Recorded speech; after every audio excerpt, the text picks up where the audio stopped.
السلام علیکم بھائی جان، امید ہے آپ سب لوگ خیریت سے ہوں گے۔ آج ہم بات کرنے والے ہیں ارطغرل غازی کے بارے میں۔ ارطغرل غازی کون ہے؟ ارطغرل غازی سلطنت عثمانیہ کے بانی تھے۔ آپ کی تاریخ پیدائش 1190 میں ہوئی۔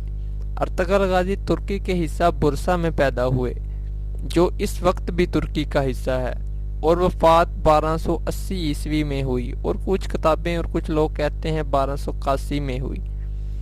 ارطغرل غازی کے 3 بیٹے تھے، گندوز، سارو اور عثمان، جبکہ عثمان سب سے چھوٹے بیٹے تھے، اور عثمان نے ہی 1291 میں اپنے باپ کی وفات کے 10 سال بعد خلافت کی بنیاد رکھی، اور اسی بیٹے کے نام سے اس خلافت کا نام خلافت عثمانیہ رکھا گیا۔ ارطغرل غازی نے اپنے جیتے جی ہی اس خلافت کی بنیاد رکھی، اور 1291 سے لے کر 1924 تک انہوں نے حکومت کی، جو تقریباً 600 سال بنتے ہیں اور 6 صدیوں کے برابر۔ اور اس دوران انہوں نے اسلام کا دفاع کیا، اور ان سالوں کے درمیان بڑے بڑے بادشاہ گزرے، جن میں سلطان محمد فاتح، مراد ون، موسیٰ سیلبی، عثمان ٹو، اور اس کے علاوہ کئی اور بادشاہ تھے جنہوں نے اس حکومت کو بہتر بنایا اور بہت ساری فتوحات حاصل کی اور اسلام کو دنیا میں پھیلایا۔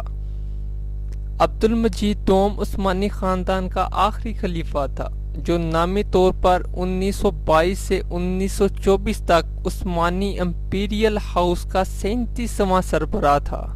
ارطغرل غازی کا خاندان وسطی ایشیا سے آیا تھا۔ وہ اوغوز خان کی اولاد تھے۔ اوغوز خان کے 12 بیٹے تھے، جو چھوٹے چھوٹے قبیلوں میں بٹ گئے، جن سے 12 قبیلے آباد ہوئے۔ ان میں سے ایک کائی قبیلہ تھا، جس سے ارطغرل غازی تعلق رکھتا تھا۔ یہ سب قبیلوں سے بڑا قبیلہ تھا، اور اس قبیلے کا سردار سلیمان شاہ تھا، جو ارطغرل غازی کا باپ تھا اور عثمان کا دادا تھا۔ سلیمان شاہ کے ارطغرل کے علاوہ 3 اور بیٹے تھے، جن کا نام سارم، زلجان اور گلدارو تھا۔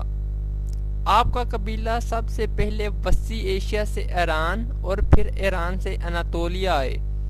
ارطغرل غازی شروع سے ہی ایک بہادر اور ناڈر انسان تھا۔ اس کے والد سلیمان شاہ اس سے بہت زیادہ خوش تھے، اور جب منگولوں نے ترکمانستان پر حملہ کیا تو بہت سے قبیلوں نے ہجرت کی اور ایشیا کی جانب روانہ ہوئے، اور کائی قبیلے نے شام کے قریب ایک علاقے میں پڑاؤ ڈالا، جو سردیوں کے لحاظ سے بالکل بھی اچھا نہیں تھا۔ سلیمان شاہ نے یہاں سے ہجرت کرنے کا فیصلہ کیا، اور انہوں نے حلب جانے کا فیصلہ کیا، وہاں جہاں پر سلطان صلاح الدین ایوبی کے جانشین حکومت کر رہے تھے۔ سلیمان شاہ نے اپنے بیٹے ارطغرل کو حلب میں ایلچی کے طور پر بھیجنا تھا، لیکن اس سے قبل ایک ایسا واقعہ ہوا جس نے کائی قبیلے کو مصیبتوں میں دھکیل دیا۔ ارطغرل اپنے جانشینوں کے ساتھ جنگل میں شکار کھیلنے کے لیے گیا۔ وہاں اس نے سلیبیوں سے کچھ قیدیوں کو چھڑوایا، جن میں ایک بوڑھا آدمی، ایک بچہ اور ایک لڑکی تھی۔ جو بوڑھا آدمی تھا وہ اصل میں ایک سلجوق شہزادہ تھا، اور اس کے ساتھ اس کا ایک بیٹا اور اس کی ایک بیٹی تھی۔ اس کی بیٹی کا نام حلیمہ سلطان تھا، جس سے ارطغرل غازی کی شادی ہوئی۔ اصل میں سلطان علاء الدین کے دشمن سلطان علاء الدین کی حکومت گرانے کے لیے ان لوگوں کا استعمال کرنا چاہتے تھے۔ ارطغرل نے ان قیدیوں کو چھڑوا لیا اور سلیبیوں کو قتل کر دیا، اور ان میں ایک اناطولیہ پر قابض سردار تیتوش کا بھائی بھی تھا، اور اس کو بھی ارطغرل نے قتل کر دیا۔ اس واقعے سے سلیبی قبیلے کے دشمن ہو گئے، اور جب ارطغرل العزیز کے پاس پہنچا تو سازشیوں نے ان کے خلاف چالیں چلنا شروع کر دیں، اور العزیز کو ان کا دشمن بنا دیا گیا۔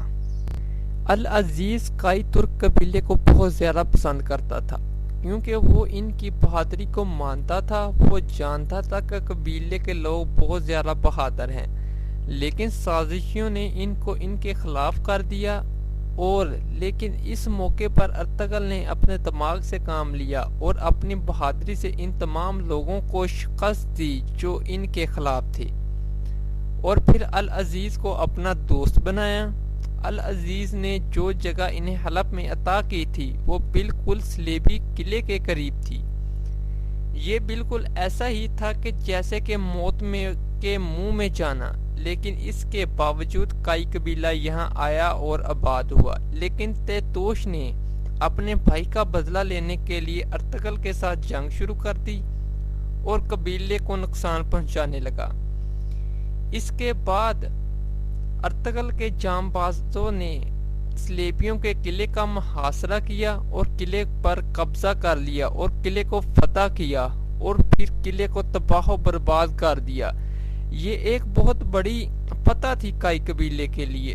سردار سلیمان شاہ اس سے بہت زیادہ خوش تھے۔ اس کے بعد سلطان علاء الدین نے منگولوں کے خلاف تمام تر ترک قبیلوں کو اکٹھا کیا تھا کہ وہ ان کا خاتمہ کر سکیں، کیونکہ منگولوں نے ہر طرف تباہی مچائی ہوئی تھی۔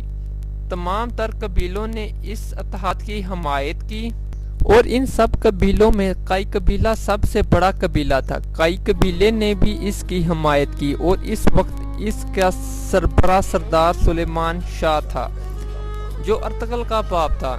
اس میں شرکت کر کر واپس آ رہے تھے تو راستے میں سلیمان شاہ کا انتقال ہو گیا۔ پھر سلیمان شاہ کی بیوی حائمہ نے اس قبیلے کے سربراہ بنی اور سرداری کے فرائض کو بخوبی انجام دیا۔ جب کئی قبیلہ حلب سے ہجرت کر رہا تھا تو راستے میں منگولوں نے ان پر حملہ کر دیا، جس سے قبیلے کو بہت زیادہ نقصان ہوا اور اس میں سے کچھ لوگ اپنی جانیں بچا کر حائمہ کے بھائی خشنود کے قبیلے پہنچ گئے۔ اس دوران منگولوں نے ارطغرل کو قیدی بنا لیا اور جب ارطغرل ان کی قید سے بھاگا اور قبیلے واپس آیا تو اس وقت اس کے کزن تیمور کے ساتھ اس کے شدید اختلافات پیدا ہو گئے اور ارطغرل کے بھائی سارم کی اچانک واپسی نے ان معاملات کو مزید خراب کر دیا۔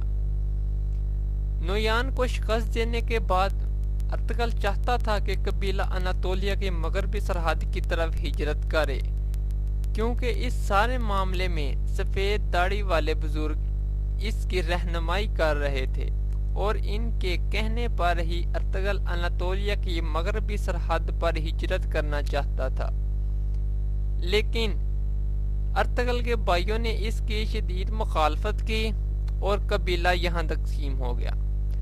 پھر ارطغرل اپنی ماں حائمہ، اپنی بیوی حلیمہ اور اپنے ایک بھائی کے ساتھ اور دیگر 400 افراد کے ساتھ اناتولیہ کی مغربی سرحد کی طرف ہجرت کر گیا اور باقی قبیلہ پیچھے رہ گیا۔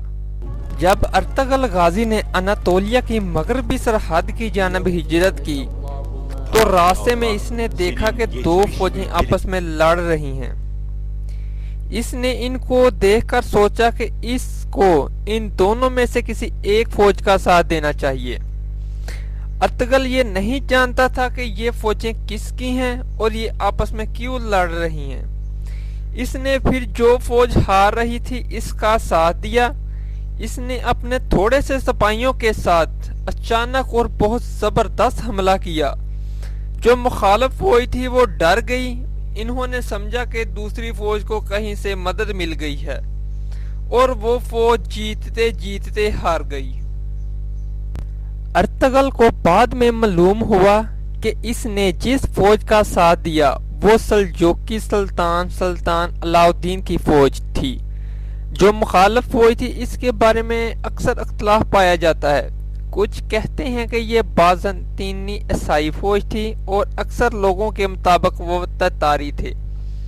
سلطان ارطغرل اور اس کے قبیلے والوں سے بہت خوش ہوا اور ان کو اپنی سلطنت میں ایک جگیر عطا کی اور پھر قبیلہ یہیں آباد ہو گیا۔ اس کے بعد سلطان نے ارطغرل کو اجازت دی کہ وہ سرحد کے ساتھ والے علاقوں کو فتح کرے اور اس کو سلجوقی سلطنت میں شامل کرے۔